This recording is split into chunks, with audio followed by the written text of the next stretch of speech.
ভিডিওটা সর্বোচ্চ শেয়ার করবেন। আসলে আমরা কোন দেশে বাস করছি? আমরা নৈতিকতার কথা বলি, আসলে নৈতিকতা কাজ কি আমরা করি?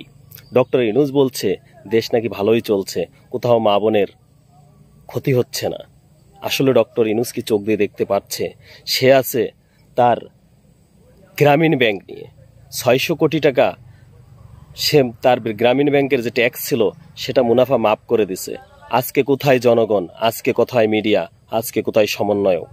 আসলে কি এরা দেশের ভালো চায়? এরাই হলো দেশের স্বৈরাচার আমি মনে করি। তখন এদের সাথে আমরাও একমত দিছিলাম। আমরা প্রবাসীরা জুলাই আন্দোলনে আমরাও তাদেরকে সাপোর্ট করছিলাম রেমিটেন্স বন্ধ করে। আজকে দেশে কি হচ্ছে? আপনার আমার মা বোন, আপনার আমার মেয়ে, 6 বছর 7 বছরের ছোট্ট ছোট্ট মেয়ে, তারাও নিরাপত্তা নেই দেশে। নিজের ঘরে নিরাপত্তা নাই, তাহলে রোডে কিভাবে নিরাপত্তা হবে? তাই আমি বলবো এর জন্য দায়ী কারা? এর জন্য দায়ী এই উপদেষ্টারা এবং এই সমন্বয়করা, হাসনাত এবং সারজিৎ। আজকে কোথায় আপনারা কেন কথা বলতে পারছেন না?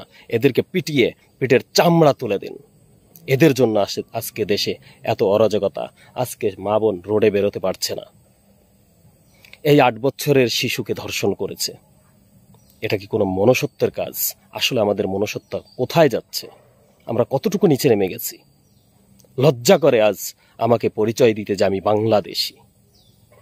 এটাই কি সোনার বাংলাদেশ? এই জন্যই কি ভাষা আন্দোলন করে বঙ্গবন্ধু শেখ মুজিবুর রহমান এর জন্যই কি দেশ স্বাধীন করছিল?